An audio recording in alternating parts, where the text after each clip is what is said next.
Yes guys, welcome to a brand new video. My name is Conan. I'm a certified personal trainer and head coach at Barbarian Physique. We help men lose up to 20 pounds in 90 days without sacrificing their favorite foods or spending hours in the gym. And today I'm going to be breaking down these big fat loss myths. So without any further ado, let's just jump straight into it. And so before we begin, when I first got into fitness, when I was around 13, 14, I fell for literally every single one of these. I fell for I was just super naive, and I literally listened to what anyone had to tell me because I didn't know any better, right? I was naive. I was just trying to learn as much as I could, and I definitely went through a lot of mistakes. I went through a lot of trial and error, and eventually, now once I kind of unlocked the secret, if you will, to actually realizing how to build muscle, how to lose body fat. Once I started to realize that was when I started to see some actual results, right? And let me tell you, it wasn't by following any of these crazy gimmicks you may see online. So these are just 6 random ones that I found online.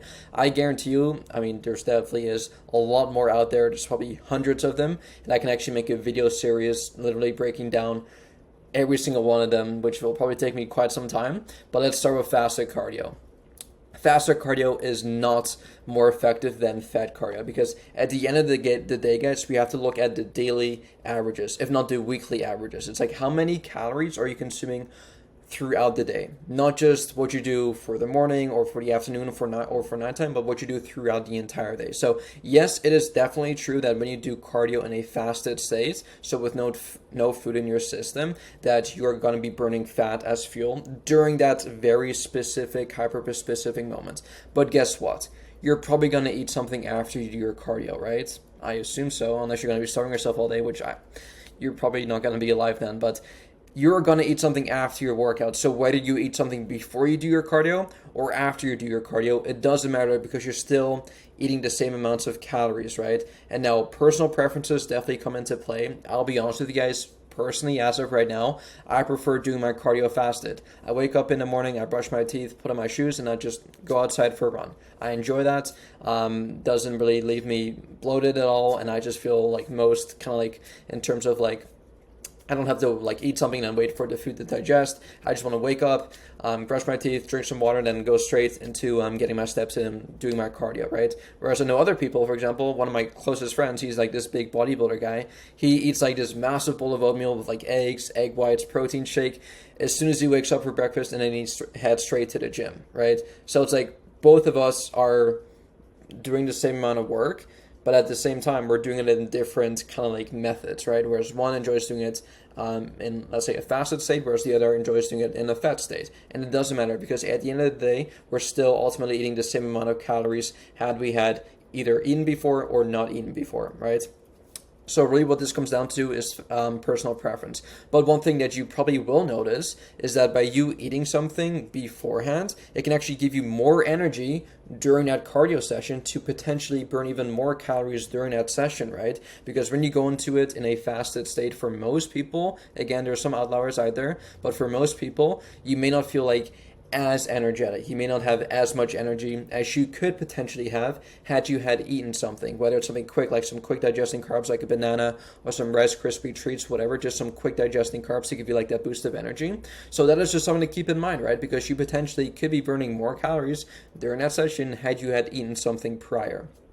Second myth here is that it is essential to eat every 2 to 3 hours. Ultimately, what it comes down to is calories in versus calories out. So whether you eat, let's say, 3 meals a day, or you eat 4 meals a day, or 5 meals a day, or 6 meals a day, it doesn't matter how many meals you eat or within what time frame you eat them in. Are you eating the required amount of calories you need to lose body fat? If the answer is yes, you will lose weight. You could eat 1 meal, 2 meals, 3 meals. And now why this is so popularized is because, let's say, for instance, your daily calorie goal is to eat 2,000 calories, right? And now just from a logical perspective, would it be easier for you to eat 2,000 calories all at once for breakfast? Which, there's a bunch of different or a bunch of weird things that could happen. Okay, you eat breakfast right away, eat all your food in one sitting. It's you're going to feel really bloated in that very instant for the next couple hours. But then when maybe 4 o'clock comes around, the afternoon, nighttime, you're going to feel hungry again, right? Whereas if you were to maybe break down your 2,000 calorie goal, your daily 2,000 calorie goal, into maybe smaller portions throughout the day, maybe splitting that up between 2 meals, 3 meals, 4 meals, now you can eat evenly spaced out meals, evenly spaced throughout the day, right?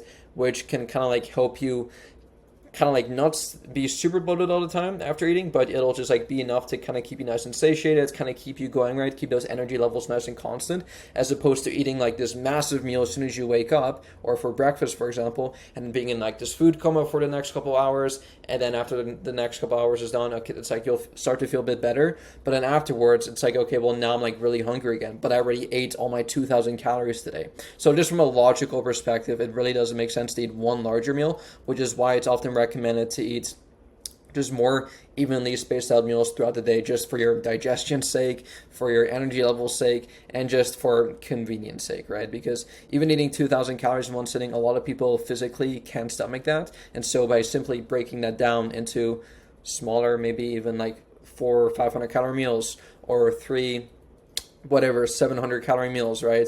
And again, this also comes down to personal preference, but then also when it comes to making sure that your muscle protein synthesis is elevated at all times throughout the day, which kind of like keeps you in like that anabolic muscle building state, it is definitely ideal to kind of like keep these protein feedings spread out evenly throughout the day, as opposed to just in one larger kind of like meal, if that makes sense. So yeah, that is why you probably shouldn't be only eating one meal, but at the same time, like, you definitely don't have to eat like 6 or 7 meals throughout the day. Typically speaking, most people on average enjoy eating 3 to 4 meals per day. I enjoy eating 3 to 4 meals per day. It fits within my schedule, and it also kind of like hits my hunger cues, right? Whenever I get hungry, I eat, which tends to be 3 to 4 times a day, which is when I eat my meals, right?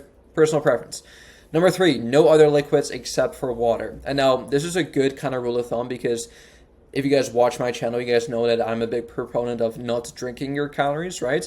But at the same time, it's like, well, there's more alternatives now out there than simply just having to drink water, right? Because now there's like, I mean, coffee has 0 calories, tea has 0 calories, diet sodas are also great to kind of satisfy that sweet tooth, of course, in moderation.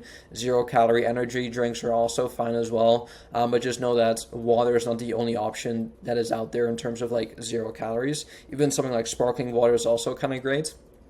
0 calorie.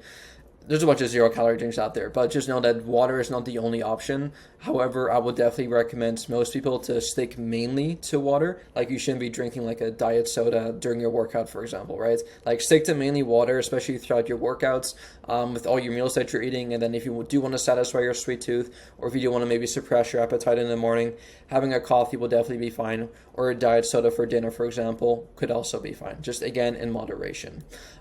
Fourth thing here, my diet has to be low carb or no carbs. Excluding any food group from your diet is not a good idea. We have to keep all major food groups into, or not food groups, at least macronutrients into our diet, because there's a reason why all 3 of them exist, right? Your protein, carbohydrates, and fats, because all these 3 macronutrients offer amazing functions when it comes to like what they do in terms of like what they do for your body, right? Protein, very important to help you build the muscle that you're looking for while also recovering from your workouts.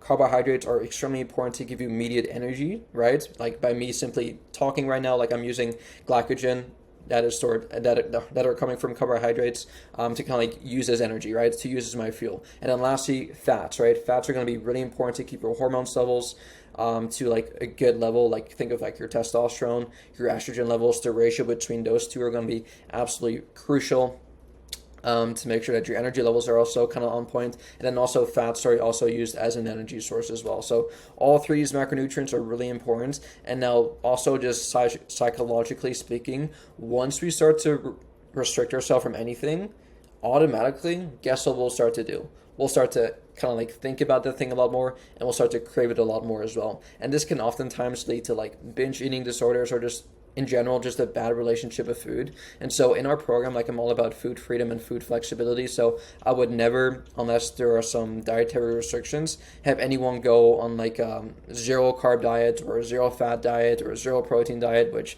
I mean, the last 2 of those definitely does not make sense. The low carb diet as well, especially, right? Because, I mean, could you release yourself? And again, like, I really think of this in like a long-term view, which I think everyone should, like, instead of thinking like quick fix, think of like long term, right? If you don't see yourself doing it for the rest of your life, don't do it for a day. So could you really see yourself, as of right now, never eating pizza again, never eating fries again, never even eating burgers again, even something as simple as eating bread again, or eating oatmeal again, or eating cereal, or all these other foods that have carbs in them? Do you really see yourself never eating that again?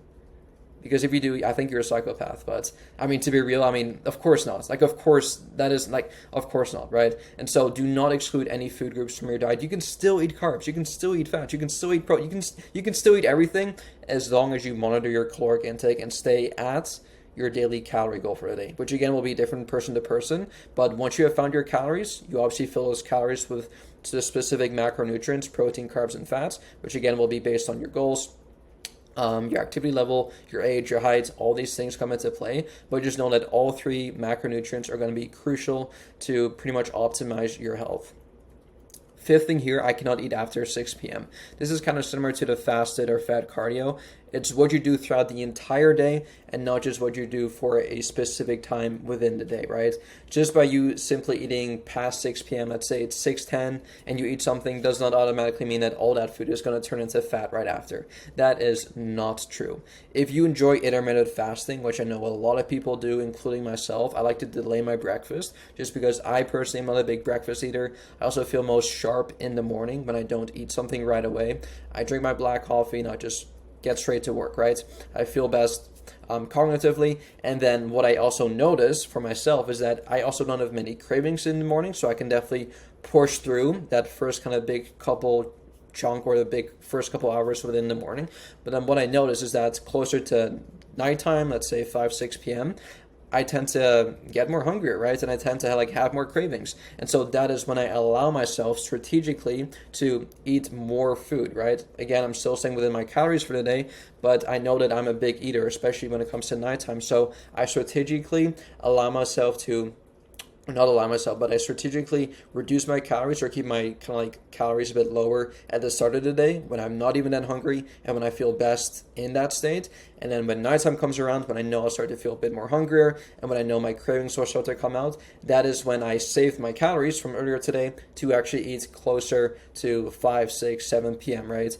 Especially if you want to go out with my friends, like we enjoy eating sushi every now and then or just having a quick bite to eat. It's like, typically speaking, we eat past 6 o'clock and we're all in phenomenal shape, right? I mean, this picture right here, like I think this was after eating a meal at like 8 p.m. So this picture in itself is just evidence to show you that it does not make you fat, right? Again, keep in mind the total daily calories for the day, right? That is the most important part and not what you just have for one specific meal, right? And now one last thing here is that you have to take fat loss supplements. And now specifically when it comes to fat burners, which is a type of supplement, all these really do, I mean, the main ingredient found in most of them is simply just caffeine. And now if you guys have watched my channel before, you guys know that I'm a huge fan of caffeine, of course in moderation, but all in essence, all that caffeine really does is it does two really cool things. Number one, it suppresses your appetite, so it makes you less hungry, which therefore makes you eat less food, right? Which is great. And secondly, it gives you more energy, right? So if you take caffeine maybe before your workout, you'll notice that you have that boost of energy to maybe potentially help you push a bit harder, which could therefore help you burn more calories, right? And so as you guys can tell by me simply breaking down what caffeine does, which can be found in coffee, energy drinks, pre-workouts, including fat burners as well. It doesn't matter where you get the source from. You guys can clearly tell that it is a great tool used on a fat loss phase, right? Because you're going to be, naturally speaking, eating a bit less food due to the appetite suppressant, and also you're going to be maybe moving a bit more, burning a bit more calories due to the increase in energy that it gives you, right? And so with all these two things combined together, added into a fat burner, it makes it for a great fat burner, right? So they just slap a label on top, maybe add some artificial flavor layers, make a really cool design, market it really well, and then boom, there you go, that's a fat burner. When you also could just save all of your money and just use the Cohnan method and just have a black coffee in the morning, right? And just know that any other supplement as well, whether it's a protein powder, BCAA, creatine, you do not need them to lose fat. Like, you really don't. To break all of this down, guys, in order to lose body fat, in order to lose weight, whatever you want to call it, calories in versus calories out. It is as simple as that. All these myths that I just broken down with you today do not matter whatsoever. if you are eating more calories than you burn. If you're eating more calories than you burn, you're going to gain weight. If you're eating less calories than you burn, you're going to lose weight. If you're eating the exact same amount of calories you need to maintain your body weight, you're going to maintain your body weight, right? Calories in, calories out. You cannot break the rules of thermodynamics, no matter if you eat a low-carb diet, high-carb diet, if you eat after 6 p.m. or before 6 p.m., whether you take a fat loss burner or you don't, whether you drink liquids that are not in water form, whether you eat 2 to 3 meals or 6 to 7 meals, whether you do fast or cardio or not, it doesn't matter. Calories in, calories out. Hopefully that made sense. Any questions for me, please let me know, and I'll see y'all soon. Peace.